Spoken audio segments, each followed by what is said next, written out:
ನಮ್ಮ ಸರ್ಕಾರಕ್ಕೆ, ಮುಖ್ಯಮಂತ್ರಿಗಳಿಗೆ ನಾನು ಅಭಿನಂದಿಸೋದಕ್ಕೆ ಇದು ಮಾಡ್ತೀನಿ. ಅದೇ ಅಲ್ಲ, ನಾವು ಏಜ್ ರಿಲ್ಯಾಕ್ಸೇಷನ್ ಕೊಟ್ರೆ ಅವ್ರು ಕೋಚಿಂಗ್ ಕೊಡಬೇಕಲ್ಲ ಅಂದ್ಬಿಟ್ಟು 1028 ಜನಕ್ಕೆ ಆಲ್ರೆಡಿ ಕೋಚಿಂಗ್ ಕೊಟ್ಟಿದೀವಿ ಸಭಾಧ್ಯಕ್ಷರೇ. ಅದಕ್ಕೆ 5,50,00,000 ಖರ್ಚು ಮಾಡಿದೀವಿ ಸಭಾಧ್ಯಕ್ಷರೇ. ಇಷ್ಟೇ ಅಲ್ಲ, ಎಕನಾಮಿಕ್ ಸೆಲ್ಫ್ ರಿಲಿಯನ್ಸ್ ಇರಬೇಕು. ಟೋಟಲ್ ಸ್ಟೇಟ್ ಅಲ್ಲಿ ಬಹಳಷ್ಟು ಹಾಸ್ಟೆಲ್ಸ್ ನ ಕಟ್ಟಬೇಕು ಅಂತ 502 ಹೊಸ ಹಾಸ್ಟೆಲ್ಸ್, ರೆಸಿಡೆನ್ಷಿಯಲ್ ಸ್ಕೂಲ್ಸ್ ನ ಕಟ್ಟಿ ಅಂತ ನಮ್ಮ ಮುಖ್ಯಮಂತ್ರಿಗಳು ಇವತ್ತು ಸರ್ಕಾರಕ್ಕೆ ಒಂದು ಕನ್ಸರ್ನ್ ಮಿನಿಸ್ಟ್ರಿಗೆ ಡೈರೆಕ್ಷನ್ ಕೊಟ್ಟಿದ್ದಾರೆ. ಅಷ್ಟೇ ಅಲ್ಲ, 100 Maulana Azad English medium schools upgrade ಆಗ್ತಿದೆ LKG ಇಂದ PUCಗೆ. ಮತ್ತೆ ಕರ್ನಾಟಕ ಪಬ್ಲಿಕ್ ಸ್ಕೂಲ್ ಸಭಾಧ್ಯಕ್ಷರೇ, ಸರ್ಕಾರಿ ಶಾಲೆ ಮಗು ತಮ್ಮ ಗಮನ ಕೇಳಕ್ ತರ್ತೀನಿ. ಲಾಸ್ಟ್ ಇಯರ್ ಕರ್ನಾಟಕದ ಹಾರ್ಟ್ ಸ್ಟಾಪರ್ ಅವ್ರ ತಾಯಿ ಗೃಹಲಕ್ಷ್ಮಿ ದುಡ್ಡಲ್ಲಿ ಆ ಹುಡುಗನ್ನ ಕಷ್ಟಪಟ್ಟು ಓದಿಸಿ ಬುಕ್ಸ್ ಕೊಟ್ರೆ ಆ ಹುಡುಗ ಸ್ಟೇಟ್ಗೆ ಆರ್ಟ್ಸ್ ಅಲ್ಲಿ ಟಾಪರ್ ಆದ ಸಭಾಧ್ಯಕ್ಷರೇ.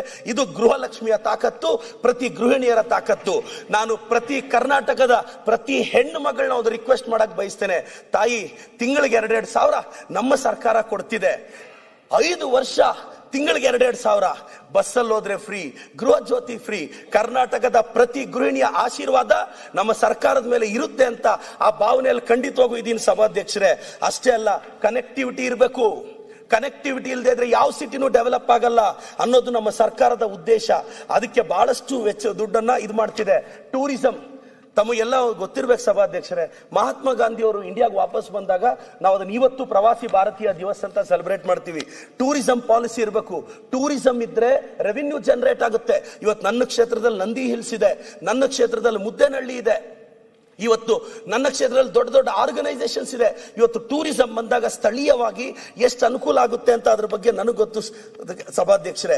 ಇವತ್ತು ಅಂತ ಟೂರಿಸಂ ಪಾಲಿಸಿನ 24 ಇಂದ 29ಗೆ ನಮ್ಮ ಸರ್ಕಾರ ತಂದಿದ್ದೀವಿ. ಕರ್ನಾಟಕ ಜ್ಞಾನ ಭಂಡಾರ ಮನುಸ್ಕ್ರಿಪ್ಟ್ಸ್ ಅಂಡ್ ಡಿಜಿಟಲೈಸೇಷನ್ ಬಿಲ್ 2025 ತಂದಿದ್ದೀವಿ. ಇನ್ನೊಂದು ಸಭಾಧ್ಯಕ್ಷರೇ, ಒಂದಲ್ಲ ಎರಡಲ್ಲ, ಇವತ್ತು KPS ಸ್ಕೂಲ್ನ ವಿದ್ಯಾರ್ಥಿಗಳನ್ನ, ಕನ್ನಡ ಮೀಡಿಯಂ ಸ್ಕೂಲ್ಸ್ನ ನನ್ನ ಸರ್ಕಾರದ ಎಫಿಷಿಯನ್ಸಿಗೆ 2 ವರ್ಷಗಳ ಹಿಂದೆ ಕರ್ನಾಟಕ ಸ್ಟೇಟ್ SSLC ಟಾಪರ್, ಒಂದು ಗವರ್ನಮೆಂಟ್ ಸ್ಕೂಲ್ ಹೆಣ್ಣು ಮಗು ಅಂತ ಹೇಳೋದಿಕ್ಕೆ ನನಗೆ ಗೌರವ ಇದೆ ಸಭಾಧ್ಯಕ್ಷರೇ.